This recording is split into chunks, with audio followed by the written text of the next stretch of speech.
Imagine कीजिए कि space में एक बैटल हो रहा है। अलग अलग एलियन स्पीसीज अपने प्लैनेट्स और अपनी स्पेसशिप से एक दूसरे पर बुलेट्स फायर कर रहे हैं। चारों तरफ डिस्ट्रक्शन ही डिस्ट्रक्शन है। अब अपनी इमेजिनेशन से बाहर निकलिए और सोचिए कि अगर ऐसा रियलिटी में हो जाए तो कैसा होगा। 1965 में रशियन कॉस्मोनॉट्स एलेक्सी लियोनोव और पावेल बेलियव ने वॉस्को 3D स्पेसक्राफ्ट से स्पेस में गए थे, लेकिन लौटते वक्त उनके स्पेसक्राफ्ट में कुछ टेक्निकल प्रॉब्लम्स आ गई और वो अपनी लैंडिंग साइट से करीब 1000 किलोमीटर दूर साइबेरिया के जंगलों में लैंड हो गए। फॉर्चुनेटली उन्हें कुछ दिनों बाद रेस्क्यू कर लिया गया था, पर उसके बाद रशियन स्पेस एजेंसी ने TP-82 नाम की एक ट्रिपल बैरल्ड पिस्टल अपने कॉस्मोनॉट्स के साथ भेजना शुरू कर दिया। इंटरनेशनल स्पेस स्टेशन के एस्ट्रोनॉट्स के पास भी कुछ ऐसी ही गन्स होती है, तो क्या स्पेस में उन्हें कोई एलियन अटैक करने का खतरा रहता है? दरअसल ये गन्स उनके काम तब आती है जब वो स्पेस से लौटते समय सही जगह पर नहीं उतर पाते।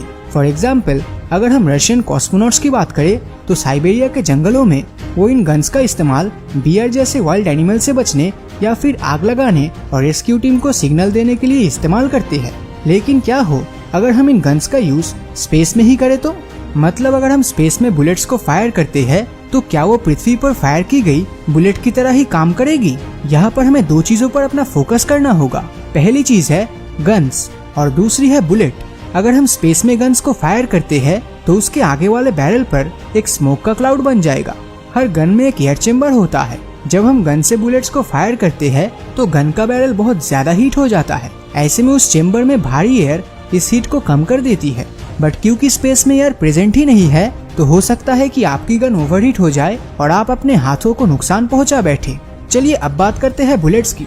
एक एवरेज गन से फायर की गई बुलेट की स्पीड ऑलमोस्ट 500 मीटर पर सेकंड होती है।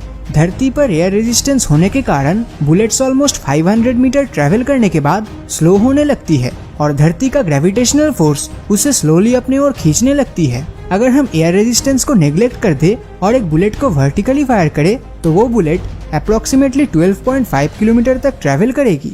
लेकिन अगर हम यही एक्सपेरिमेंट चांद पर करें तो वो बुलेट अप्रोक्सीमेटली 75 किलोमीटर तक ट्रेवल कर सकती है। इसका कारण ये है कि मून की ग्रेविटी धरती के कंपैरिजन में 6 गुना कम है, बट इस कंडीशन में भी वो बुलेट चांद के एटमॉस्फेयर से बाहर नहीं निकल सकती है। ऐसा कुछ करने के लिए उसकी स्पीड 1.68 किलोमीटर पर सेकंड से ज्यादा होना चाहिए, जो कि चांद की ऑर्बिटल वेलोसिटी है। कोई भी ऑब्जेक्ट जो इस वेलोसिटी को एक्सीड करके चांद के एटमॉस्फेयर से बाहर निकलेगा वो ऑटोमेटिकली इसको ऑर्बिट करने लगेगा। लेकिन ये जरूरी तो नहीं कि हम किसी चांद या प्लेनेट पर खड़े होकर ही बुलेट्स फायर करें। अगर हम स्पेस वॉक करते हुए एक बुलेट फायर करते हैं तो भी क्या वो बुलेट सेम तरह का बिहेवियर करेगी? इसका उत्तर है बिल्कुल नहीं। ओपन स्पेस में फायर की गई बुलेट एक्चुअली वैक्यूम में ट्रेवल कर रही होती है और उस पर कोई एयर रेजिस्टेंस नहीं है। सेकेंडली, हम ये भी जानते हैं कि यूनिवर्स भी 73 किलोमीटर प्रति सेकंड की स्पीड से लगातार एक्सपेंड हो रहा है। इन दोनों रीजंस के कारण ओपन स्पेस में फायर की गई बुलेट हमेशा ट्रेवल करती रहेगी। ये बुलेट तभी रुकेगी जब ये किसी ऑब्स्टैकल या बाधाएं से टकराएगी।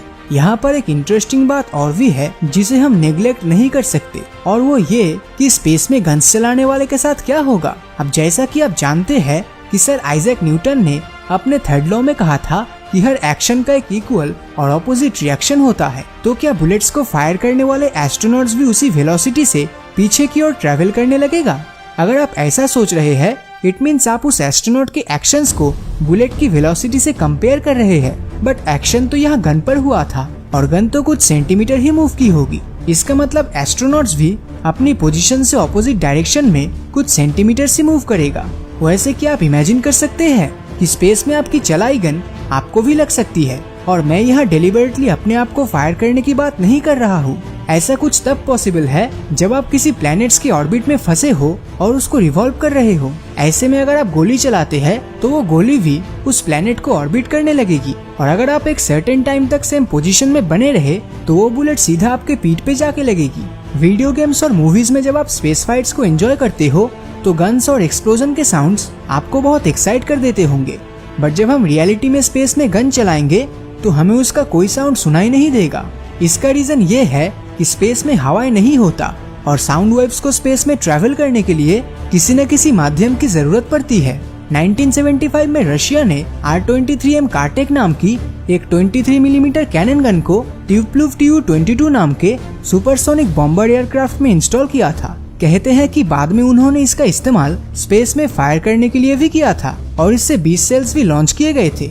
बट ये सारे सेल्स स्पेस में पहुंचने के पहले ही पृथ्वी के एटमॉस्फेयर में जल गए थे। दोस्तों, समय समय पर दुनिया भर में ऐसी न्यूज आती रहती है कि वहाँ पर स्पेस में फायर करने के लिए और टारगेट को एक्यूरेसी के साथ हिट करने के लिए वेपन्स डेवलप किए जा रहे हैं।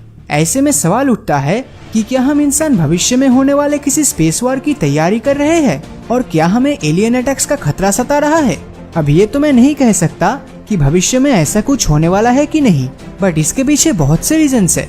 ऐसे वेपन्स का इस्तेमाल स्पेस डेब्रिस को खत्म करने और भविष्य में धरती की तरफ आने वाले एस्ट्रॉइड्स को डिस्ट्रॉय करने के लिए किया जा सकता है और इसीलिए हमें इस फील्ड में भी डीप स्टडीज की जरूरत है। वैसे आप क्या सोचते हैं, क्या हम भविष्य में कोई स्पेस वॉर एक्सपेक्ट कर सकते हैं? अपनी राय नीचे कमेंट करके जरूर बताना। और अगर ये वीडियो आपको अच्छा लगा हो तो इस वीडियो को लाइक और अपने दोस्तों के साथ शेयर करना मत भूलना।